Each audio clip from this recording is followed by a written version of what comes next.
Hello students, आज start करते हैं हमारा नेक्स्ट टॉपिक पॉपुलेशंस ग्रोथ। ठीक है। और यदि किसी टाइप की आपको प्रॉब्लम्स हैं, यदि कोई डाउट्स फिर भी बच जाते हैं, तो आप मुझसे कांटेक्ट कर सकते हैं मेरे मोबाइल नंबर पे। और मेरा मोबाइल नंबर है इसमें 1 सेकेंड। मोबाइल नंबर पे आप मेरा कांटेक्ट कर सकते हैं यदि एनी टाइप्स ऑफ क्वेरीज आपके पास हैं या आपको हो रही हैं किसी भी तरह के टॉपिक्स के लिए। ओके। तो मोबाइल नंबर है 87 508 88 508।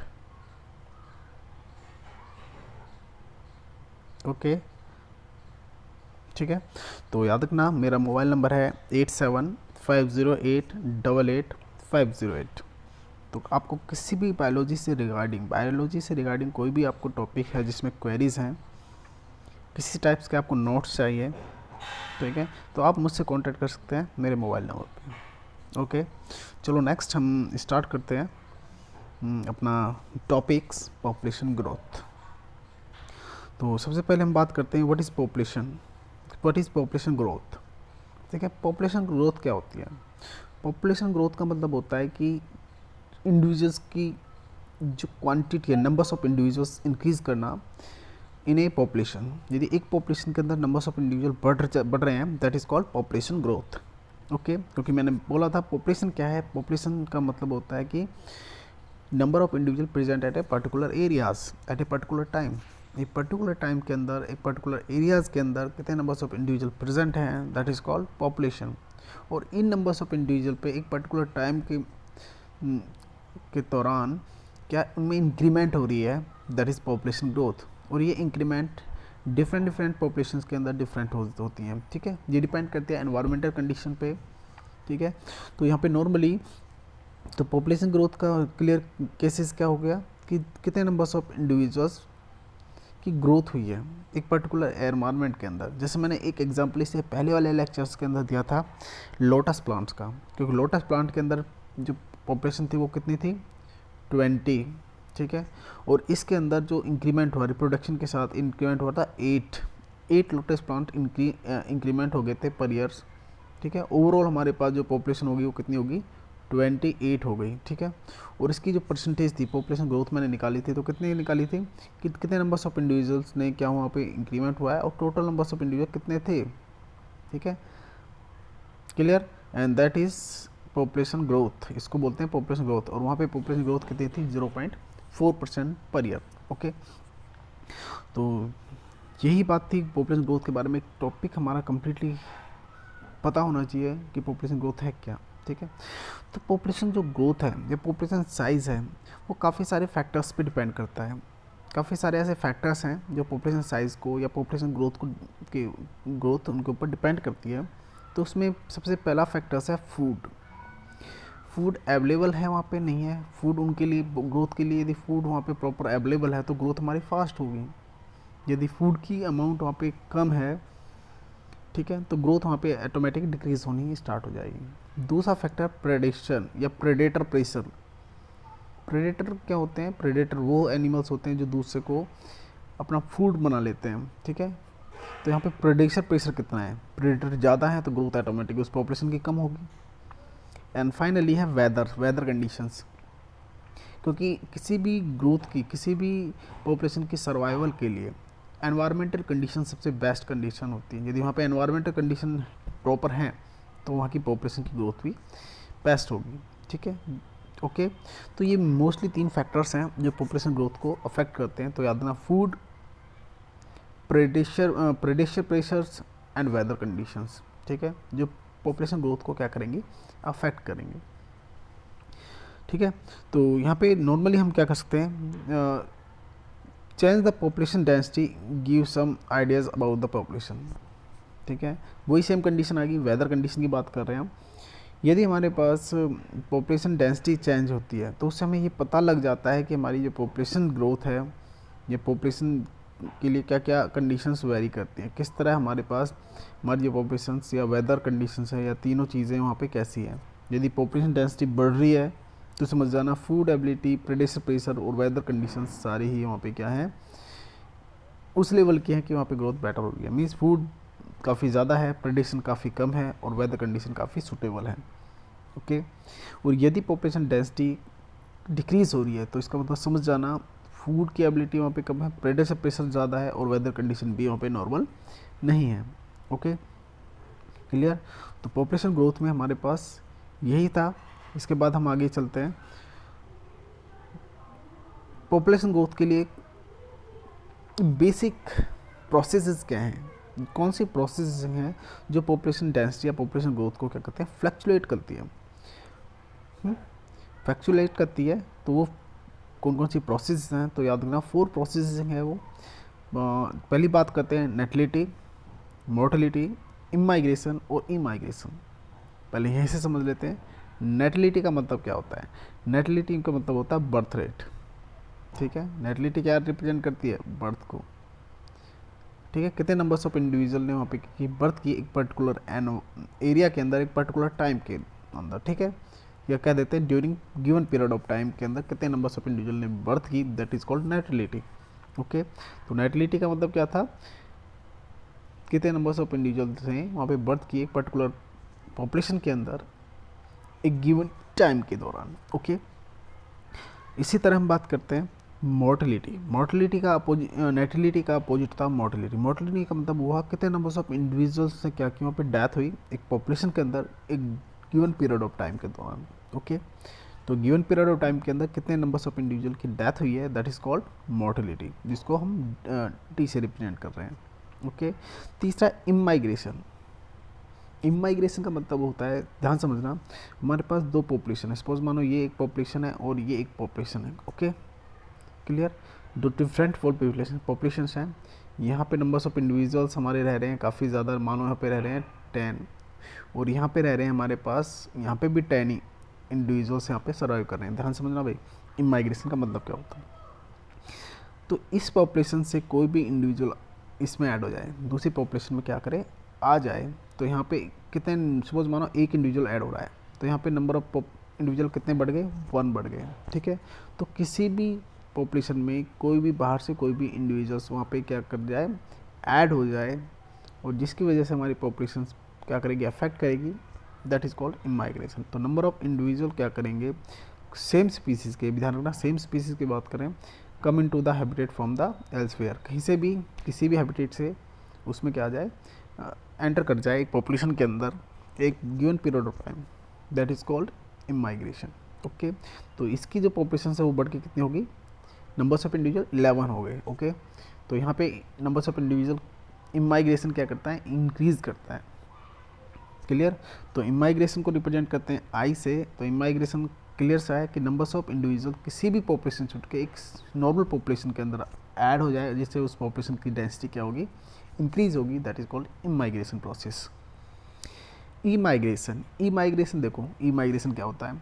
अब मैंने बोला था कि हमारे पास जो पॉपुलेशन है थी, ये इस पॉपुलेशन से एक इंडिविजुअल्स हमारा इस पॉपुलेशन के अंदर एंटर कर गया। सपोज मानो इसको माना मैंने पॉपुलेशन को ए और इसको मान लिया बी, तो बी से ए के अंदर गया, तो ए के अंदर क्या हुआ है, इमाइग्रेशन हुआ है। लेकिन बी के अंदर क्या हुआ है, क्योंकि बी के अंदर एक इंडिविजुअल्स, एक ऑर्गेनिज्म क्या हुआ, वहाँ से रिमूव हुआ है, उस पॉपुलेशन से निकला है, ठीक है। तो इस तरह की प्रोसेस को बोलते हैं ई माइग्रेशन। ई माइग्रेशन का मतलब क्या हुआ, नंबर्स ऑफ इंडिविजुअल किसी भी पॉपुलेशन का उसको छोड़ जाए, लेफ्ट कर जाए उस हैबिटेट को, जैसे कि बी के अंदर हुआ था, बी पॉपुलेशन के अंदर हुआ था, और इसकी वजह से इस पॉपुलेशन के अंदर नंबर्स ऑफ इंडिविजुअल रह गए थे 9। कितने रह गए थे, 9। तो यहाँ पे हैबिटेट में से यदि कोई भी इंडिविजुअल्स अपनी हैबिटेट को लेफ्ट कर जाए, ठीक है, और वो कहीं भी चला जाए एक गिवन पीरियड ऑफ टाइम के दौरान, that is called E migration. Okay, तो ये 4 प्रोसेसेस हैं जो कम्प्लीटली पॉपुलेशन डेंसिटी को अफेक्ट करती हैं। ओके, चलो आगे चलते हैं। कोई भी डाउट हो मुझे कमेंट्स में लिखना, या मेरा मोबाइल नंबर है उस पर मैसेज कर देना। ओके, चलो आगे चलते हैं।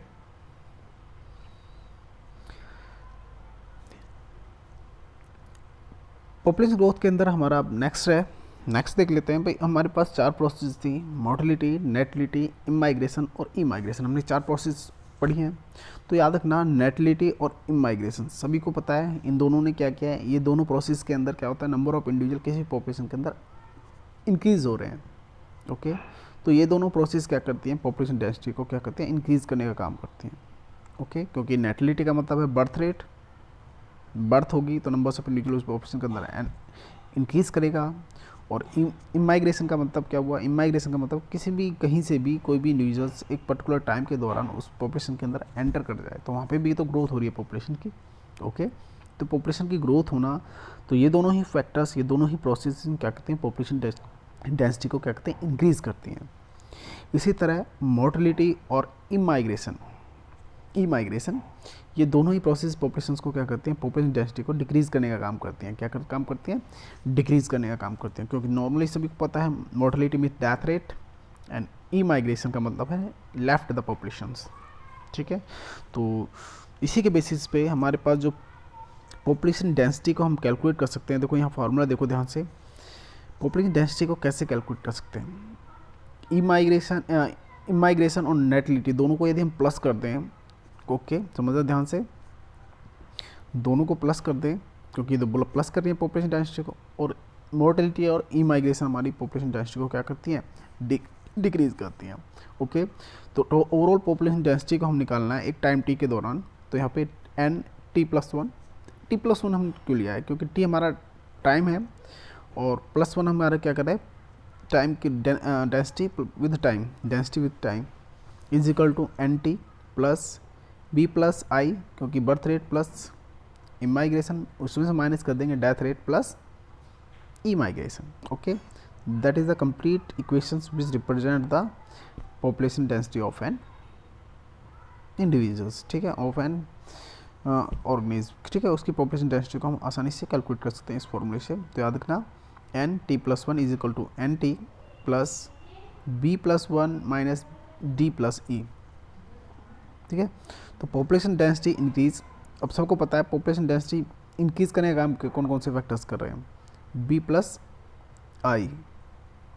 ठीक है, यदि बी प्लस आई ज़्यादा है डी प्लस ई से, तो ही पॉपुलेशन डेंसिटी हमारी इंक्रीज़ होगी, अदरवाइज डिक्रीज़ होगी। ओके, तो याद रखना इसमें भी, तो पॉपुलेशन डेंसिटी हमारा कौन कौन इंक्रीज़ करेंगे, ये दोनों फैक्टर्स क्या करेंगे, इंक्रीज़ करेंगे, और ये दोनों फैक्टर्स क्या करेंगे, डिक्रीज़ करेंगे। तो इसकी क्वांटिटी क्या होनी चाहिए, हायर्स होनी चाहिए, और इसकी क्वांटिटी क्या होनी चाहिए, लोअर होनी चाहिए, तभी हमारी पॉपुलेशन डेंसिटी क्या होगी, इंक्रीज़ करेगी। ओके, चलो अब बात करते हैं कुछ बेसिक पॉइंट्स की, कुछ बेसिक फैक्टर्स की। ठीक है, नॉर्मली हमारे पास क्या कहता है कि ये कभी नॉर्मल कंडीशंस हैं, नॉर्मल कंडीशंस में हमारे पास एनवायरनमेंट कंडीशंस ठीक हैं, फूड रिसोर्सेज भी ठीक हैं, और हमारे पास प्रेडिक्शंस भी कम है, प्रेशर भी वहाँ पे ज़्यादा नहीं है। तो उस केसेस में हमारे पास बर्थ रेट और डेथ रेट एक इम्पोर्टेंट फैक्टर्स अपना रोल प्ले करते हैं पॉपुलेशन डेंसिटी को बढ़ाने और घटाने के लिए। Clear, birth rate and death rate ये दो फैक्टर्स हमारे नॉर्मल कंडीशंस में वेरी करेंगे। ठीक है, लेकिन एक स्पेशल कंडीशंस के अंदर क्या होता है, स्पेशल कंडीशन के अंदर क्या होता है कि इमाइग्रेशन और इमाइग्रेशन दो फैक्टर्स वेरी करते हैं हमारी पॉपुलेशन डेंसिटी को इंक्रीज़ और डिक्रीज़ करने के लिए। चलिए, नॉर्मल कंडीशन में पता है, नॉर्मल कंडीशन में बर्थ भी होगी और डेथ भी होगी, ये नॉर्मल कंडीशन हैं, इनको हम नहीं रोक सकते। ठीक है, और इमाइग्रेशन और इमाइग्रेशन ये दोनों फैक्टर्स हमारे स्पेशल कंडीशंस के लिए होते हैं। स्पेशल कंडीशन में फॉर एग्जांपल की बात करें, एक किसी ने कॉलोनाइज की न्यू हैबिटेट, ठीक है, किसी ने एक नई हैबिटेट बनाया, उसके अंदर इमाइग्रेशन बहुत ज़्यादा सिग्निफिकेंट रोल करता है उस पॉपुलेशन के अंदर। ठीक है, बर्थ रेट से ज़्यादा सिग्निफिकेंट रोल प्ले करेगा, क्योंकि इमाइग्रेशन की वजह से क्या होता है उस पॉपुलेशन के अंदर कुछ जो वेरिएशंस हैं, कुछ अडेप्टेशन बढ़ जाती हैं, क्योंकि वहाँ से हमारे पास न्यू पॉपुलेशन से वहाँ पे कोई भी इंडिविजुअल्स वहाँ पे ऐड हो रहा है। ठीक है, तो यहाँ पे एक बहुत इंपॉर्टेंट पॉइंट याद रखना, इमाइग्रेशन उस केसेस के लिए काफ़ी ज़्यादा सिग्निफिकेंट रोल प्ले करेगा as compare to birth rate. Okay, ठीक है, तो बात करते हैं नेक्स्ट, ये थे हमारे पास पॉपुलेशन कुछ बारे में। अब बात करते हैं, बहुत इंपॉर्टेंट टॉपिक है population growth models. Population growth models में हमारे पास पहला मॉडल है एक्सपोनेंशियल ग्रोथ। एक्सपोनेंशियल ग्रोथ को हम जियोमेट्रिकल ग्रोथ भी बोलते हैं, याद रखना, क्या कहते हैं इसको, जियोमेट्रिकल ग्रोथ। ठीक है, जियोमेट्रिक ग्रोथ भी बोल देते हैं। काफ़ी बार पूछे जाते हैं टॉपिक्स इस तरह के, एक्सपोनेंशियल ग्रोथ किस तरह की ग्रोथ होती है, तो याद रखना जियोमेट्रिक ग्रोथ होती है। क्लियर। तो बात करते हैं एक्सपोनेंशियल ग्रोथ। एक वैसे भी एक्सपोनेंशियल का मतलब होता है काफ़ी स्पीडली किसी चीज़ की ग्रोथ हो, दैट इज़ एक्सपोनेंशियल ग्रोथ। ठीक है, तो एक्सपोनेंशियल ग्रोथ काफ़ी ज़्यादा तेज़ी से हो रहा है, काफ़ी स्पीडली हो रहा है। इसका मतलब ये हो गया कि वहाँ पे जो 3 कंडीशन थी जो ग्रोथ को ज़्यादा फ्लक्चुएट करती हैं, वो तीनों कंडीशन क्या थी? फूड रिसोर्सेज की, प्रेडेशन प्रेशर्स और वेदर्स। ये तीनों कंडीशंस काफ़ी ज़्यादा सूटेबल्स हैं, मीन्स फूड रिसोर्सेज काफ़ी ज़्यादा हैं, प्रेडेशन प्रेशर काफ़ी कम है और वेदर कंडीशन काफ़ी सूटेबल है। उस केसेस में ही क्या हो सकता है? एक्सपोनेंशियल ग्रोथ हो सकती है। ओके, तो एक्सपोनेंशियल ग्रोथ हमारी किस तरह की ग्रोथ है? क्योंकि यहाँ पे क्या है, एक तो रिसोर्सेज हैं, जो फूड रिसोर्सेज हैं वो बहुत ज़्यादा इस ग्रोथ के लिए बहुत ज़्यादा असेंशियल होते हैं। फूड जितना ज़्यादा होगा उतनी ही किसी भी इंडिविजुअल की ग्रोथ वहाँ पे बहुत ज़्यादा फास्ट होगी। ठीक है, इसलिए कहते हैं कि इस तरह की पॉपुलेशन के अंदर रिसोर्सेज अनलिमिटेड है। ठीक है, इसी वजह से जितनी भी स्पीसीज हैं fully indeed potential to growth numbers in numbers. ठीक है, तो इसी वजह से जो जितनी भी स्पीसीज हैं वहाँ पे उनके अंदर जो ग्रोथ है वो उसकी ग्रोथ की पोटेंशियल काफ़ी ज़्यादा एक्स्ट्रा ऑर्डनरी कह सकते हो, काफ़ी ज़्यादा है। ठीक है, तो इसीलिए जो पॉपुलेशन ग्रोथ होती है एक्सपोनेंशियल के अंदर जो वो हमारी किस तरह की होती है? जियोमेट्रिक फैशंस में होती है। जियोमेट्रिक फैशन ये हुआ कि सपोज मानो उस पॉपुलेशन के अंदर नंबर ऑफ इंडिविजुअल 1 है, एक, तो वो ज्योमेट्रिकल का मतलब वो डबल होगी वहाँ पे पॉपुलेशन, 2, 4, ठीक है, 8, 16, 32, ठीक है, इस तरह, और 32 के बाद हमारे पास 64। तो इस तरह वहाँ पे जो क्वांटिटी है पॉपुलेशन की, पॉपुलेशन नंबर है वहाँ पे ज्योमेट्रिकल फैशंस में होगा, मीन्स वहाँ पे जो क्वांटिटी होगी वो डबल होगी, क्योंकि फूड रिसोर्सेज की वहाँ पे कमी नहीं है, क्योंकि फूड रिसोर्सेज वहाँ पे काफ़ी ज़्यादा अवेलेबल हैं। तो एक्सपोनेंशियल ग्रोथ का मतलब यही हुआ जहाँ पे फूड रिसोर्सेज काफ़ी ज़्यादा वेल प्रेजेंट है, तो वहाँ जो पॉपुलेशन है वो कैसी होगी? ज्योमेट्रिकल फैशन में होगी। Okay, clear. तो बात करते हैं इसके इक्वेशंस की। तो इक्वेशन से याद रखना, ग्राफ की बात कर लेते हैं एक्सपोनेंशियल ग्रोथ कर्व में। तो इस ग्रोथ कर्व में 2 तरह के ग्रोथ कर्व शो कर रहे हैं, हमें अभी ध्यान रखना है बस एक्सपोनेंशियल ग्रोथ। मैंने बोला था एक्सपोनेंशियल ग्रोथ हम देखते हैं टाइम के साथ साथ और पॉपुलेशन डेंसिटी के साथ साथ, कि टाइम के साथ साथ पॉपुलेशन डेंसिटी कितनी इंक्रीज़ कर रही है। तो इसमें हमने जो ग्रोथ कर्व देखा हुआ है, ग्रोथ कर्व हमारा कुछ जे शेप नज़र आ रहा है आपको। ये ग्रोथ कर्व कैसा है? जे शेप नज़र आ रहा है। किस तरह की? जे शेप नज़र आ रहा है। क्लियर। और जे शेप का मतलब ये हुआ कि यहाँ पे जो ग्रोथ है पहले थोड़ी स्लो ग्रोथ हुई है और उसके बाद एक काफ़ी फास्टली ग्रोथ हुई है। ठीक है, पर यहाँ पे देखो फूड रिसोर्सेज हमारे पास काफ़ी वेल डेवलप हैं, काफ़ी ज़्यादा रिसोर्सेज हैं एक्सपोनेंशियल ग्रोथ के केसेस में, फिर भी हमारे पास जो स्टार्टिंग जो ग्रोथ होती है वो स्लो होती है। ऐसा क्यों है? बहुत ज़्यादा इंपॉर्टेंट पॉइंट है। ऐसा इसलिए कोई भी पॉपुलेशंस है स्टार्टिंग में वो क्या करते हैं, किसी भी एनवायरमेंट कंडीशन में अपने आप को पहले अडेप्ट करती है। ठीक है, तो अडेप्ट करने में उसको थोड़ा टाइम लगता है, जैसे वो अडेप्ट कर जाएगी उसके बाद वो ग्रोथ करने का काम करेगी। ओके, इसी वजह से जो एक्सपोनेंशियल ग्रोथ कर्व की बात करें तो उसके अंदर जो ग्रोथ कर्व है स्टार्टिंग में वो थोड़ा स्लो नज़र आएगा आपको, जैसे यहाँ पे नज़र आ रहा है स्टार्ट में थोड़ा सा स्लो नज़र आएगा। ये यहाँ पे देखो, यहाँ पे स्टार्ट में यहाँ पे तो आपको स्लो नज़र आ रहा है और उसके बाद वो काफ़ी स्पीडली इंक्रीज़ कर रहा है, काफ़ी स्पीडली क्या कर रहा है? इंक्रीज़ कर रहा है और एक शेप बना लेता है जिसको बोलते हैं जे शेप कर्व। क्लियर। तो जे शेप कर्व में हमारे पास कुछ पॉइंट्स याद रखना। पॉपुलेशन साइज को हम रिप्रेजेंट करते हैं एन से, बर्थ रेट को रिप्रेजेंट करते हैं बी से, डेथ रेट को रिप्रेजेंट करते हैं डी से। ठीक है, ठीक है। और यदि हमारे पास बर्थ रेट में कुछ फ्लक्चुएशन हो रही है, इंक्रीज या डिक्रीज हो रहा है, तो उस एक टाइम के दौरान तो उसको हम रिप्रेजेंट करते हैं डी एन अपॉन में डी टी। ठीक है, क्लियर। डी एन अपॉन में डी टी।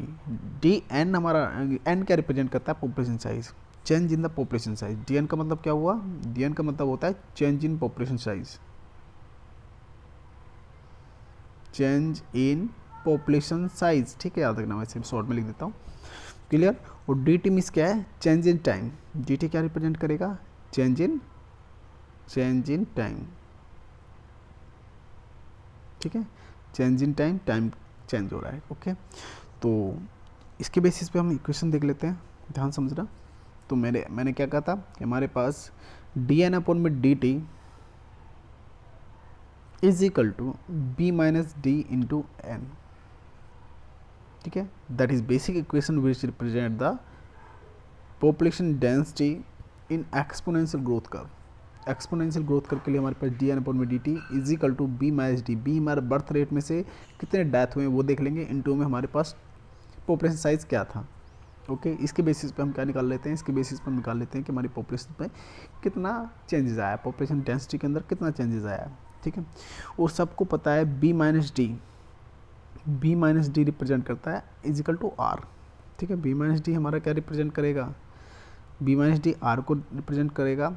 तो आर हमारा रिप्रेजेंट करने की बात करें, आर क्या है, आर हमारा इंट्रिंसिक फैक्टर्स है, ठीक है। तो हम बी माइनस डी की जगह क्या पुट कर दिया, आर पुट कर दिया हमने, तो डी एन अपॉन में D T is equal to R N, ठीक है। R N means intrinsic factors, intrinsic factors में हम दोनों को रिप्रेजेंट कर सकते हैं कि बर्थ रेट और डेथ रेट को माइनस करके जो निकलता है that is called R, clear. तो एक्सपोनेंशियल ग्रोथ में इंपॉर्टेंट पॉइंट यही थे हमारे पास। तो ये इसमें रिसोर्सेज काफ़ी ज़्यादा अवेलेबल होते हैं, ग्रोथ हमारी जे शेप टाइप होती है। तो एक्सपोनेंशियल में जो ग्रोथ रेट है मैक्सिमम उसको हम लैग फेस बोलते हैं, याद रखना लैग फेस। इस बार नीट के अंदर, नीट के अंदर क्वेश्चन बना था कि एक्सपोनेंशियल के अंदर मैक्सिमम जो ग्रोथ रेट होती है वो कौन से फेस के अंदर होती है, लैग फेस के अंदर। इसको हम बोलते हैं लैग फेस, ध्यान रखना क्या बोलते हैं इसको, लैग फेस। और ये फेस हमारा होता है लॉग फेस, लैग फेस। तो लैग फेस के अंदर जो ग्रोथ होती है काफ़ी ज़्यादा अनलिमिटेड होती है, काफ़ी ज़्यादा स्पीडली होती है, और ज्योमेट्रिकली हम कह सकते हैं ज्योमेट्रिकली वहाँ पे ग्रोथ होती है उसकी, क्लियर, ठीक है। तो हमने वहाँ पे आर रिप्रेजेंट किया था।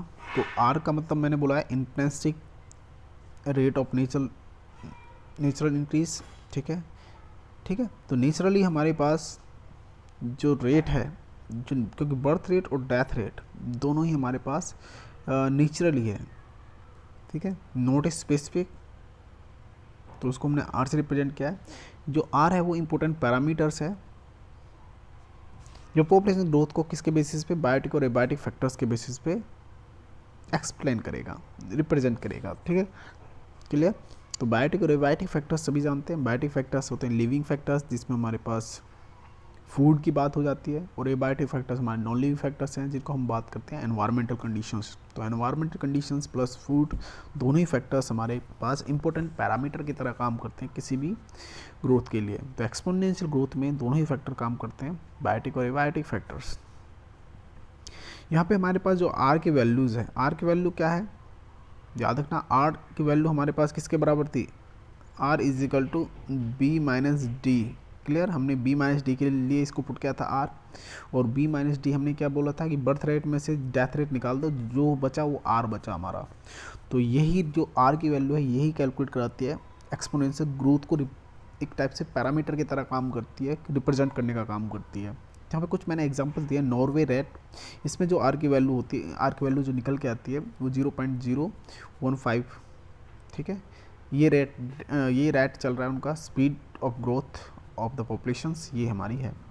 एक है फ्लोर बैटल्स के अंदर 0.12, ठीक है, आर की वैल्यू है। और ह्यूमन पॉपुलेशन की जो ग्रोथ है 1981 के अंदर जो ग्रोथ पैरामीटर्स के अकॉर्डिंग आर की वैल्यू निकल के आई थी 0.0205, ठीक है। ये बेसिक पॉइंट्स हैं, ये बेसिक कंडीशंस हैं जो आर की वैल्यू को रिप्रेजेंट करती हैं, क्लियर, ओके, ठीक है। तो ये हमारे पास हमारा exponential growth curve I think, ठीक है, यहाँ तक हमारा कंप्लीट हो चुका है। तो एक्सपोनेंशियल ग्रोथ कर्व में आई थिंक सभी को आपको क्लियर होता जा रहा है, क्योंकि बहुत ज़्यादा इंपॉर्टेंट कर्व हैं दोनों ही हमारे।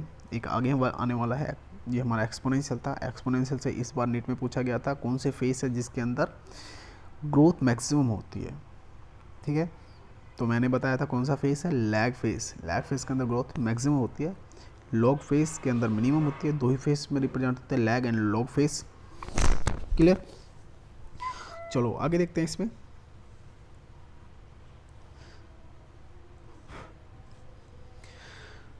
एक इक्वेशन पूछी जाती है इस ग्रोथ कर्व के अंदर,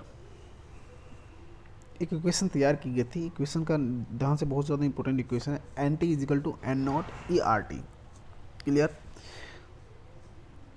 एन टी मैंने पीछे भी बताया था, एन टी हमारे पास पॉपुलेशन डेंसिटी को रिप्रेजेंट करती है after time T. N not हमारा पॉपुलेशन डेंसिटी को रिप्रेजेंट करता है स्टार्टिंग, जिसको बोलते हैं इनिशियल, ठीक है, इनिशियल बोल देते हैं इसको, इनिशियल पॉपुलेशन साइज कह सकते हो एन नॉट। टाइम जीरो के अंदर बात करते हैं। आर हमने बोला था intensity rate of natural increase, natural increment की बात कर रहे हैं, तो क्या रेट है उसका इंक्रीमेंट का। और ई हमारे पास लॉगरिथम है, नेचुरल लॉगरिथम वैल्यूज़ है। तो इस इक्वेशन के थ्रू हम क्या कर सकते हैं, एक्सपोनेंशियल ग्रोथ को कैलकुलेट कर सकते हैं। तो याद रखना N T is equal to N not E R T. Clear?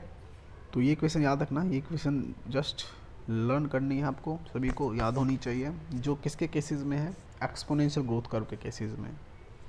ठीक है, तो ग्रोथ हमने पूरा ग्राफ तो आपको रिप्रेजेंट करा ही दिया, कम्प्लीटली एक्सप्लेन भी करा दिया ग्राफ में क्या था।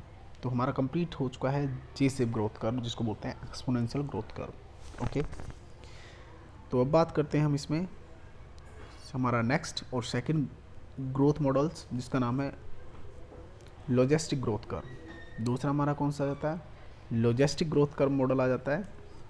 ठीक है, एक्सपोनेंशियल ग्रोथ कर्व और लॉजिस्टिक ग्रोथ कर्व में बेसिक डिफरेंस क्या है। तो लॉजिस्टिक ग्रोथ कर्व की बात करें तो ये कर्व में देखो थोड़ा सा डिफरेंस ये है, यहाँ पे जो पॉपुलेशन के लिए जो रिसोर्सेज हैं वो लिमिटेड है। सबसे बड़ी बात क्या है, यहाँ पे जो पॉपुलेशन के लिए रिसोर्सेज हैं वो कैसे हैं, हमारे पास लिमिटेड रिसोर्स, लिमिटेड सबसे इम्पोर्टेंट पॉइंट यही है। और एक्सपोनेंशियल के अंदर जो रिसोर्सेज थे वो अनलिमिटेड थे। ठीक है, रिसोर्स की वहाँ पे कोई कमी नहीं थी, लेकिन यहाँ पे रिसोर्स लिमिटेड है। तो जहाँ पे रिसोर्स लिमिटेड होते हैं वहाँ पे एक चीज़ हो जाती है जिसको बोलते हैं कंपटीशन प्रोसेस। वहाँ पे क्या अप्लाई हो जाता है, कंपटीशन लग जाता है। कंपटीशन का मतलब ये हुआ कि वहाँ पे लिमिटेड रिसोर्सेज के लिए एक से ज़्यादा इंडिविजुअल्स फाइट करेंगे। ठीक है, क्लियर? और जो उस एनवायरनमेंट में वो फाइट रिसोर्सेज के लिए भी करेंगे, फेवरेबल एनवायरमेंटल कंडीशंस के लिए भी करेंगे। ठीक है, जिसकी वजह से जो वहाँ पे डोमिनेंट स्पीसीज होगी वही सर्वाइव करेगी, अदरवाइज जो सेकेंडरी जो स्पीसीज थी वो क्या होगी, एलिमिनेट हो जाएगी। तो कंपटीशंस यहाँ पे बढ़ जाता है, कंपटीशंस में वही सर्वाइव करेगा जो वहाँ पे उस एनवायरनमेंट में फिट होगा और डोमिनेंट होगा। क्लियर? ओके, तो यहाँ पे अब देख लेते हैं एक बार, ये मैंने थोड़ा सा व्यू बता दिया लॉजिस्टिक ग्रोथ कर्व के केसेस में। ठीक है, तो यहाँ पे क्या है, यहाँ पे अनलिमिटेड रिसोर्सेज नहीं है। ठीक है, जैसे कि एक्सपोनेंशियल ग्रोथ केसेस में तो अनलिमिटेड ग्रोथ रिसोर्सेज प्रेजेंट थे, लेकिन यहाँ पे अनलिमिटेड ग्रोथ नहीं, यहाँ पे अनलिमिटेड रिसोर्सेज नहीं है, जिसकी वजह से कंपटीशंस स्टार्ट हो जाएगा इंडिविजुअल के बीच में, क्योंकि लिमिटेड रिसोर्सेज वहाँ पे प्रेजेंट है। तो लिमिटेड रिसोर्स के बीच में कंपटीशन स्टार्ट होगा। ठीक है, और रिजल्ट क्या निकलेगा, रिजल्ट ये निकलेगा fittest individual survive and reproduce. जो वहाँ पे फिट होगा, जो वहाँ पे डोमिनेंट होगा, वही इंडिविजुअल वहाँ पे सर्वाइव करेगा और रिप्रोड्यूस करेगा। ओके, ठीक है, तो इसीलिए अब यहाँ पे एक टर्म्स यूज होता है जिसको बोलते हैं कैरिंग कैपेसिटी, जिसको हम के से रिप्रेजेंट करते हैं। कैरिंग कैपेसिटी क्या कहती है, कैरिंग कैपेसिटी ये कहना चाहती है कि सपोज मानो किसी भी एक पर्टिकुलर पॉपुलेशन में सर्वाइवल करने की जितने इंडिविजुअल की कैपेबिलिटी है, एक पॉपुलेशन है जिसमें 100 इंडिविजुअल के लिए रिसोर्सेज प्रेजेंट है, 100 इंडिविजुअल ही वहाँ पे रह सकते हैं। क्लियर? और यदि वहाँ पे इंडिविजुअल क्वांटिटी बढ़ती जाती है तो उस केसेस में क्या होता है, नेचर की एबिलिटी होती है कि वो ऑटोमेटिक ही वहाँ की पॉपुलेशन को क्या करती है, कंट्रोल कर लेती है। कंट्रोल का मतलब क्या हुआ है, वहाँ पे ऑटोमेटिक वहाँ पॉपुलेशन को बढ़ने नहीं देती, क्योंकि रिसोर्सेज नहीं है तो कंपटीशन के बीच में होगा, उस वजह से हमारी जो पॉपुलेशन है वो क्या होगी, कंट्रोल होगी। दैट इज़ कैरिंग कैपेसिटी, इसको बोलते हैं carrying capacity. Clear? In nature given habitat has enough resources to support the maximum possible numbers. ठीक है, किसी भी गिवन हैबिटेट में रिसोर्सेज हैं इतने कि वो मैक्सिमम पॉसिबल नंबर को क्या कर सकते हैं, सपोर्ट कर सकते हैं। मैक्सिमम पॉसिबल नंबर है मैक्सिमम एक लिमिट तक। ठीक है, beyond which no further growth possible, उसके बाद वहाँ पे इंडिविजुअल की ग्रोथ पॉसिबल नहीं है, क्योंकि वहाँ पे इतने रिसोर्सेज नहीं है। उसके बाद जो इंडिविजुअल्स वहाँ पे बढ़ेंगे उनके बीच में कंपटीशन होगा और वो अपनी जो पॉपुलेशन को वो मैक्सिमम नंबर तक ही सूटेबल रखेंगे, उससे ज़्यादा नहीं बढ़ने देंगे, क्योंकि रिसोर्सेज नहीं होते वहाँ पे। तो इस तरह की जो कंडीशंस है उसको बोलते हैं कैरिंग कैपेसिटी। क्लियर? ओके। तो यहाँ पे कैरिंग कैपेसिटी का केसेस हमारा क्लियर। लॉजिस्टिक ग्रोथ कर्व में कंपटीशन बढ़ रहा है, कैरिंग कैपेसिटी ऑटोमेटिक वहाँ पे आएगी। ओके। तो इस तरह की जो ग्रोथ कर्व है, मॉडल के बारे में आगे डिस्कस कर लेंगे, अभी तो हम थोड़ा बेसिक पॉइंट्स डिस्कस कर रहे हैं लॉजिस्टिक ग्रोथ कर्व के बारे में। हाँ, अब बात करते हैं लॉजिस्टिक ग्रोथ कर्व के अंदर कर्व के बारे में थोड़ा सा देख लेते हैं। तो कर्व मैंने बोला था कि लॉजिस्टिक ग्रोथ कर्व जो होता है वो एस शेप ग्रोथ कर्व बोलते हैं, इसको सिग्मोइड ग्रोथ कर्व कहते हैं, एस शेप ग्रोथ कर्व, क्योंकि इसकी जो शेप है वो कुछ एस की तरह होती है। देखो यहाँ पे ध्यान देखो, एस की तरह इसकी जो शेप है एस की तरह है, इसलिए इसको बोल देते हैं हम एस शेप ग्रोथ कर्व। इस ग्रोथ कर्व के अंदर कुछ बेसिक पॉइंट्स हैं, याद रखना। सबसे पहला पॉइंट्स हमारा आता है, इसको बोलते हैं हम लैग फेस। ठीक है, ये फेस हमारा स्टार्ट हो गया, ये वाला फेस नज़र आ रहा है तुम्हें सभी को, फेस ऑफ एक्सेलरेशन। ये वाला फेस आ जाता है थोड़ा सा, इसको बोलते थे हम डिक्लेरेशन फेस। एंड जो हमारे पास लास्ट जो स्टेट होता है जिसमें कांस्टेंट वैल्यू हो जाती है, कांस्टेंट होते हैं, इसको बोलते हैं एसिम्पोटेट। ठीक है, एसिम्पोटेट।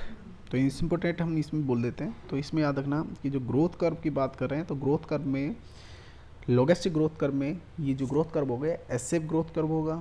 इसमें नॉर्मली हमारे पास 3 पॉइंट्स रिप्रेजेंट करते हैं, lag phase, phase of acceleration, declaration and asymptote. ठीक है, इसलिए इस ग्रोथ कर्व को हम एक पॉपुलेशन ग्रोथ कर्व को नाम बोलते हैं वर्सल पीएल लॉजिस्टिक ग्रोथ। ठीक है, that is S shape growth curve. Lag face वो फेस होता है इसके अंदर जिस फेस के अंदर इंडिविजुअल्स क्या करता है, अपने आप को अडेप्ट करता है एनवायरमेंटल कंडीशंस के अंदर। ठीक है, उसके बाद जैसे इन्वायरमेंट कंडीशन के अंदर वो अडेप्ट करेगा, फिर उसके वो क्या करेगा, किसके कौन सी फेस के अंदर एंटर कर जाएगा, एसोलेशन फेस के अंदर एंटर कर जाएगा। उस एसोलेशन फेस के अंदर क्या करेगा, वो अपनी मैक्सिमम ग्रोथ करने की कोशिश करेगा, क्योंकि रिसोर्सेज वहाँ पे हैं अभी। ठीक है, जैसे रिसोर्सेज वहाँ पे कम होने स्टार्ट हो जाएंगे तो उनके बीच में कंपटीशन स्टार्ट हो जाएगा। तो कंपटीशन हमारे पास किस फेस में स्टार्ट होगा, डिक्लेरेशन फेस में कंपटीशन बढ़ जाएगा, जिससे पॉपुलेशन क्या होगी, डिक्रीज होनी स्टार्ट हो जाती है। एंड फाइनली पॉपुलेशन हमारी क्या हो जाएगी, स्टेबल हो जाएगी। ठीक है, क्योंकि पॉपुलेशन हमारे पास रिसोर्सेज काफ़ी लिमिटेड है। ओके, तो ये हम बात कर लेते हैं किसके अंदर, लॉजिस्टिक ग्रोथ कर्व के अंदर। तो चलो आगे चलते हैं। तो आगे हम बात करते हैं इसमें इक्वेशंस कौन सी दी हुई है इस ग्रोथ कर्व के लिए। तो एक कंप्लीट इक्वेशन डिस्क्राइब किया है डी एन अपॉन में D T. D N upon में डी टी सभी जानते हो, आर एन सभी जानते हो। ठीक है, यहाँ पे के माइनस एन अपॉन में के हमारी क्या है, कैरिंग कैपेसिटी है, एन हमारा क्या है, पॉपुलेशन डेंसिटी है। ठीक है, मैक्सिमम पॉपुलेशन डेंसिटी क्या होती है। ये ग्रोथ कर्व के लिए एक इक्वेशन दी गई थी, किसके लिए, लॉजिस्टिक ग्रोथ कर्व के लिए। तो बहुत ज़्यादा इंपॉर्टेंट इक्वेशन है, याद रखना। डी एन अपॉन में D T is equal to R N K minus N upon में के। इसके बेसिस पे हम क्या निकाल सकते हैं, अपनी लॉजिस्टिक ग्रोथ कर्व को एक्सप्लेन कर सकते हैं। Okay, clear. तो काफ़ी ज़्यादा पॉपुलेशन के अंदर क्या होता है, रिसोर्स ग्रोथ के लिमिटेड होते हैं। So logistic growth model is more elastic. ठीक है, तो ये उस पॉपुलेशन के लिए अप्लाई होता है जिस पॉपुलेशन के अंदर रिसोर्सेज काफ़ी कम होते हैं, वहाँ पे हमारे पास लॉजिस्टिक ग्रोथ कर्व भी अप्लाई होता है। उस तरह की पॉपुलेशन के अंदर इस तरह की ग्रोथ होती है। ठीक है, जिस तरह का मैंने शेप शो आउट करके एस शेप ग्रोथ कर्व। तो ये एक पॉपुलेशंस की बात कर रहे हैं, तो हमारे पास इंडिविजुअल में पॉपुलेशंस डिफरेंट पॉपुलेशंस हमारे एनवायरनमेंट में प्रेजेंट है। तो उन पॉपुलेशन के अंदर दो तरह की आपको ग्रोथ नज़र आएगी, या तो एक्सपोनेंशियल नज़र आएगी या फिर आपको नज़र आएगी लॉजिस्टिक। क्लियर। रीज़न क्या है, रीज़न है रिसोर्सेज के बेसिस पे। ओके, चलो वेरी गुड। तो आगे चलते हैं। ठीक है, आगे हमारे पास ये टॉपिक्स यहीं ख़त्म हो जाता है। ओके, तो याद रखना इस पॉइंट्स में आपको इसको काफ़ी ज़्यादा इम्पोर्टेंट पॉइंट है हमारे पास, ये वाला पॉइंट्स। ये जो इक्वेशन है वो भी काफ़ी ज़्यादा इम्पोर्टेंट है, क्योंकि बच्चे इसमें कंफ्यूज हो जाते हैं इस इक्वेशन में। कैसे, देखो के माइनस एन अपॉन में के होता है, लेकिन कभी कभी क्या एग्ज़ाम में थोड़ा सा वेरिएशन दे देते हैं वो, जिससे बच्चा कन्फ्यूज होता है। यहाँ पे क्या कर देंगे, एन माइनस के अपॉन में एन कर देते हैं, ठीक है, एन माइनस के अपॉन में के कर देते हैं। तो इस तरह उसको मॉडिफाइड कर लेते हैं। तो ये याद रखना, कैरिंग कैपेसिटी से हम क्या माइनस कर रहे हैं, पॉपुलेशन डेंसिटी को माइनस कर रहे हैं। Carrying capacity minus population density upon में कैरिंग कैपेसिटी।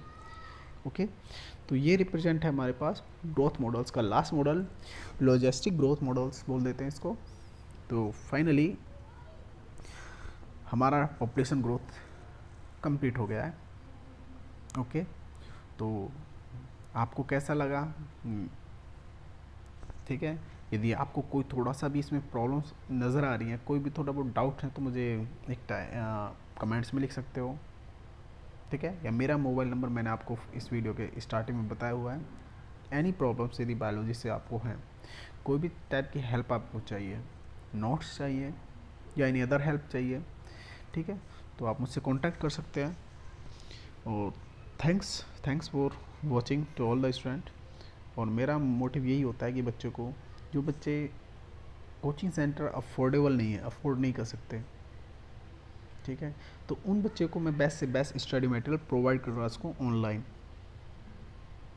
ओके, क्योंकि मेरे पास अभी कोई लैपटॉप नहीं है, कोई पीसी नहीं है, मैं ये सारा जो कर रहा हूँ ये एक मोबाइल से ही कर रहा हूँ। तो थोड़ी इसमें वॉइस प्रॉब्लम होती है, थोड़ा मुझे अपने आप को एक्सप्रेस करने में, बोलने में थोड़ी सी प्रॉब्लम नज़र आती है, क्योंकि हमें माइक की प्रॉब्लम्स होती है, थोड़ा डिस्टर्बेंस थोड़ा ज़्यादा होता है। फिर भी मैं कोशिश करता हूँ बेस्ट से बेस्ट आपको वीडियो बना के दे सकूँ और बेस्ट से बेस्ट आपको स्टडी आपकी करा सकूँ, फॉर नीट प्रिपरेशंस के लिए भी और आपके एग्ज़ाम्स के लिए। तो मेरा मोटिव यही है कि मैं आपको 11th एंड 12th के लिए बेस्ट से बेस्ट स्टडी मटेरियल प्रोवाइड कराऊँगा। ओके, तो मेरे से कांटेक्ट करना है या मुझसे कोई भी डाउट्स क्लियर करना है तो मेरे से कांटेक्ट कर सकते हो, ठीक है। तो ओके, हम मिलते हैं आपके नेक्स्ट वीडियो में, क्योंकि इसका लास्ट पार्ट हमारा रह गया, क्योंकि इसके बाद हमारे पास ऑर्गेनिज्म पॉपुलेशंस इकोलॉजी का फर्स्ट चैप्टर कंप्लीट होगा। एक लास्ट पार्ट रह गया इसका, वो हम देखते हैं आज शाम तक या कल मैं आपको उसको अपलोड कर दूंगा। Thanks for watching. ओके।